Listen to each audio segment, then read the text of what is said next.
여러분 안녕하세요. 성경 속에 있는 진리를 탐구해보는 기독교 강요 시간입니다. 부르심은 은혜에 의존한다는 내용을 살펴보도록 하겠습니다. 여기 보면은 이제 누구를 왜 부르셨느냐 묻는다면 대답은 그가 선택하신 사람을 부르신다는 것이다.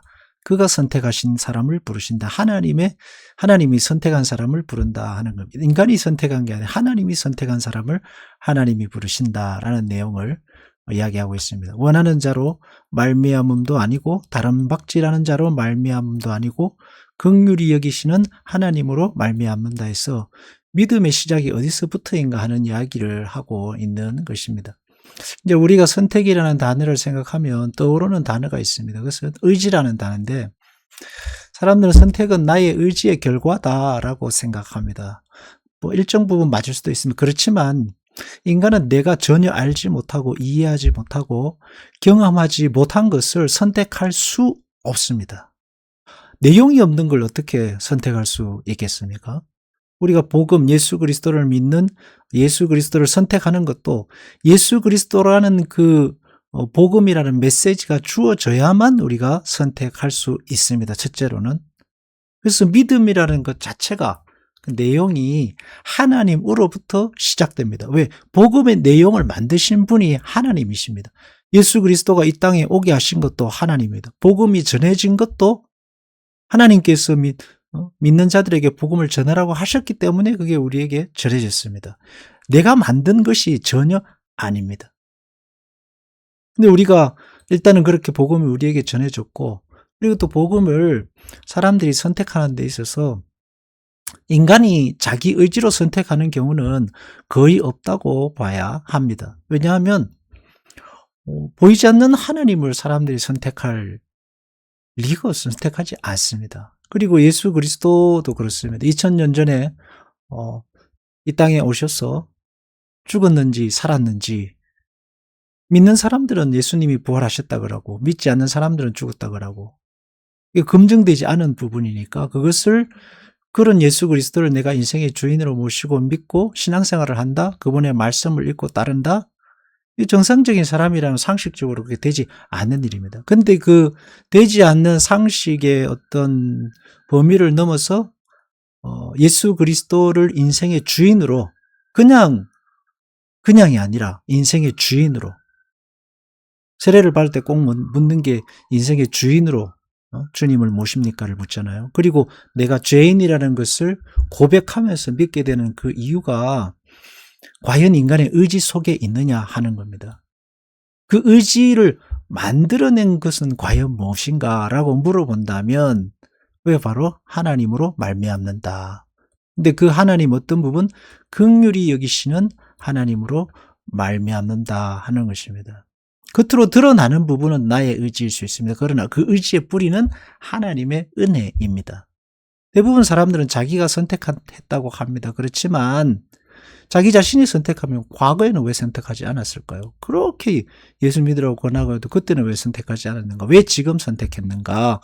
이런 점들을 질문해 보면 하나님의 은혜가 없으면 인간은 하나님을 향해서 한 발자국도 자기 의지로 나아갈 수 없는 존재입니다. 왜냐하면 하나님이라는 존재 자체가 예수 그리스도의 구주 되심, 구원자 되심이라는 존재 자체가 그리고 복음이라는 메시지 자체가 인간은 죄인이고 이 죄인을 구원할 수 있는 죽음에서 건질 수 있는 유일한 길이 그리스도 예수뿐이다. 죽음 이후에 천국과 지옥이 있고 지옥에서부터 건진받아 사탄의 권세에서 건진받아 하나님의 자녀가 되리긴 그리스도밖에 없다는 이 메시지 자체가 전혀 상식적이지 않기 때문입니다. 슈퍼에 가서 음료수를 뭐를 먹으려는 것이냐, 사이다를 먹으려 콜라를 먹으려 이런 문제가 아니잖아요. 옷가게에 가서 빨간 옷을 살래, 하얀 옷을 살래 이런 문제가 아닙니다. 이것은 보이지 않는 영적인 세계에 대한 일이기 때문에 이게 인간의 의지로 선택한다는 자체가 이거는 논리적으로 불가능한 일입니다. 그래서 하나님의 은혜가 없이는 한 발자국도 믿음의 세계 속으로 발을 디딜 수가 없습니다. 인간은 안 됩니다. 죽은 존재. 그래서 성경은 인간을 가리켜서 영적으로 죽은 존재다라고 하는 거죠. 보이는 게 전부가 아니라고 할 수 있습니다. 내가 예수 그리스도를 선택하게 된 이유, 보이지 않는 나의 그 의지가 그곳으로밖에 갈 수밖에 없게 나를 떠미시고 내 의지를 만들어내시고 그 환경을 조성하신 분이 하나님이셔요. 그래서 원하는 자로 다른 박질하는 자로 말미암음도 아니요 오직 긍휼히 여기시는 하나님으로부터 시작된 것이 믿음이다. 믿음이 하나님으로부터 시작되었다라고 하는 것의 이제 증거로서 구약 성경이 보여주고 있는 가장 큰 증거가 아브라함입니다. 그래서 아브라함을 믿음의 조상이라고 하는데 우리는 아브라함을 믿음의 조상이다라고 말하면서 이제 주로 아브라함의 의지, 아브라함의 선택, 아브라함의 순종 이런 것에 초점을 맞춥니다. 그렇지만 성경이 말해주고자 하는 믿음의 조상으로서의 아브라함의 메시지는 그 반대에 있다고 할 수 있습니다. 그 반대가 더 중요합니다. 믿음이 어떻게 아브라함에게 왔고 아브라함이 왜 믿음을 가지고 살 수밖에 없었는지를 설명하는 것이 바로 아브라함의 이야기입니다. 그래서 아브라함이 믿음의 조상이다라고 말하는 것은 아브라함에게 주어진 믿음이 어떻게 주어졌는가, 믿음의 기원이라는 측면에서 믿음의 조상이라고 하는 것이 더 맞겠다 하는 거죠. 아브라함을 통해 보여지는 믿음은 아브라함이 만든 믿음이 아닙니다. 그렇잖아요. 아브라함이 뭘 알아서 하나님을 믿고 뭘 알아서 전혀 아브라함이 만든 것이 아닙니다. 하나님이 먼저 아브라함에게 오셨습니다. 그리고 아브라함을 불러서 아브라함의 마음속에, 심령 속에 영적인 눈을 뜨게 하시고 하나님의 말씀에 순종할 수 있는 믿음의 내용을 그의 마음속에 주셨습니다. 그게 하나님이 하신 일이죠. 갈대아우르를 떠나서 가나안으로 가라.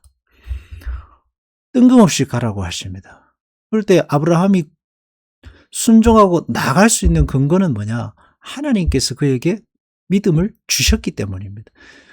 믿고 순종할 수 있는 내용을 그의 마음속에 주셨기 때문에 아브라함이 갈대아우르를 떠나서 가나안으로 갈 수 있게 됩니다. 그리고 거기서도 하나님을 떠나지 않고 살 수 있는 것, 하나님이 그 내용과 재료, 떠나지 않을 수밖에 없는 그 하나님이 그 생명을 끊임없이 아브라함에게 불어 넣으셨기 때문이죠. 그리고 가장 큰 차이점은 뭐냐면 우상 숭배자들과 가장 큰 차이점은 우상 숭배자들은 자기 욕심을 실현하기 위해서 우상을 끌어들입니다. 자기 욕심, 자기 꿈, 자기 원하는 바를 얻기 위해서 우상을 끓이는데 아브라함이 보여주는 그 믿음의 삶으로서의 가장 큰 특징은 자기 욕심이 아니라 하나님이 주인이 되시고 하나님이 주도권을 잡으시는 삶으로서 믿음을 보여주고 있습니다. 갈대아우르로 가는 것도 아브라함이 소원한 게 아니잖아요. 하나님이 가라고 하셨습니다. 이삭을 주시겠다는 것도 아브라함이 원해서가 아니라 하나님이 주시겠다고 하셨습니다.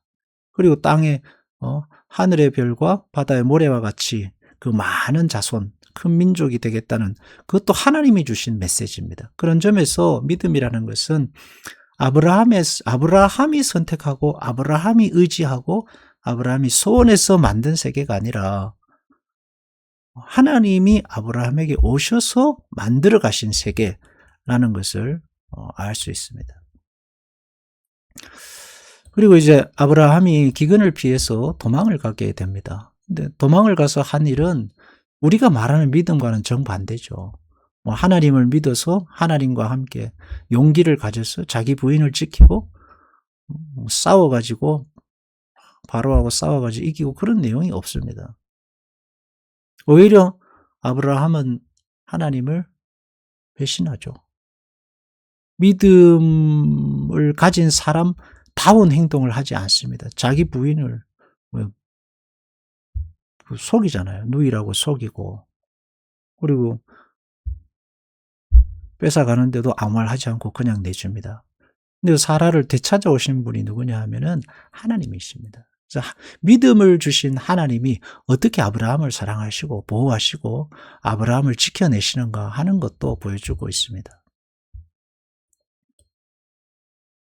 하나님께서 아브라함에게 믿음을 주시고 자녀 삼으시고 하나님과 함께 하시기로 약속하셨기 때문에 아브라함을 버리지 않고 지키시고 보호하시는 내용이 믿음의 조상으로서의 아브라함이 가지고 있는 가장 중요한 메시지라고 할 수 있습니다. 물론 이제 거기에 또 아브라함의 선택도 있죠. 아브라함이 이제 그 롯에게 네가 원하는 곳으로 가라. 적과 꿀이 흐르는 땅으로 가고 또 아브라함은 다시 광야로 들어가는 이런 내용도 있고 조카를 구하기 위해서 병사들을 모아서 이제 롯과 그 가족들을 구해오는 내용도 있고 하긴 하지만 그렇지만 그 모든 것의 뿌리에는 하나님이 주신 은혜, 하나님이 그에게 주신 믿음의 내용이 있기 때문에 가능한 것이었다라고 할 수 있습니다. 그런 점에서 아브라함이 믿음의 조상이다라고 하는 것은 믿음이 어떻게 아브라함에게 주어지고 또 어떻게 그 믿음이 유지되고 또 아브라함을 변화시켜가고 그리고 하나님이 주신 그 약속이 아브라함을 통해서 실현되어 가는가 하는 것을 보여주시는 하나님의 편에서 보여주시는 방식으로서 믿음의 조상이 아브라함이 된다라고 할 수 있습니다. 그래서 하나님께서 가치 없는 자들에게 처음으로 나타나셔서 말씀의 빛을 비추실 때 그의 은혜가 거저 주시는 것임을 분명히 알게 하신다 해서 하나님께서 우리에게 주신 믿음도 하나님이 우리에게 믿는 환경을 만드시고 메시지를 우리에게 주시고 예수 그리스도가 영원한 구원자요 하나님의 아들이요 영생의 길이 그리스도밖에 없다는 그런 어떤 인간의 상식을 뛰어넘는 영적인 세계를 선택할 수 있는 그 모든 것을 조성하시고 우리 마음을 변화시켜 내셔서 우리로 하여금 의지로서 선택하게 하시는 분이 하나님이시니까 결국은 그 모든 것이 하나님의 은혜, 하나님의 긍휼로서 왔다라고 하는 것이죠. 그래서 부르심은 은혜에 의존한다. 선택도 은혜에 의존한다. 우리의 의지도 하나님의 은혜에 의존한다. 라는 것을 말해주고 있습니다. 믿을 수밖에 없는 근거가 결국은 하나님이시다라고 하는 거죠. 그렇기 때문에 이제 하나님이 우리에게 그 모든 내용을 채우셨고 우리에게 중요한 것을 가르치셨으니까 우리는 하나님을 믿는 믿음으로 거듭난 자로서 이제 새로운 의지를 가지고 살아가는 존재가 되는 것입니다. 이 신앙이 좋은 신앙으로 이제 나아가는 그 전환점이 뭐냐 하면은 모든 것을 수동적으로 하나님께 맡기는 데서 이제 변화되는 거죠. 적극적으로 하나님이 내게 믿음이라는 적극적인 어떤 세계의 영적인 눈을 뜨게 하셨으니까 그 생명을 가지고 이제는 하나님과 함께 기뻐하며 동행하는 그 사랑으로 나가게 되는 거죠. 믿음이 사랑이 되는 그 전환점, 거기에 이제 신앙의 가장 중요한 터닝 포인트가 있다라고 할 수 있습니다. 믿음이 수동적인 믿음에서 사랑이라는 적극적인 믿음으로 나아가는 터닝 포인트. 그게 이제 하나님께서 우리에게 주시는 성령의 충만함이고 하나님을 사랑하고 경외하는 쪽으로 나아가게 되는 거고 그게 믿음의 성숙이고 그게 이제 인간이 인간다움을 신자가 신자다움을 이제 찾아가는 길이다라고 할 수 있겠습니다. 기도하겠습니다. 하나님 아버지 우리에게 믿음을 주셔서 감사합니다. 하나님께서 우리의 힘으로는 얻을 수 없는 깊은 세계를 우리에게 주셨습니다. 이 믿음을 가지고 언제나 하나님께 감사하며 이 땅의 고난과 역경들 우리의 힘으로는 뚫어낼 수 없지만 하나님이 우리를 지키시고 보호하신다는 믿음으로 담대히 살아갈 수 있는 힘과 용기를 허락하여 주옵소서. 순종하며 살아갈 수 있도록 은혜를 베풀으시고 믿음이 수동적인 데서 그치지 않고 사랑으로 나아갈 수 있도록 성령의 충만함을 허락하여 주옵소서. 예수님 이름으로 기도하옵나이다.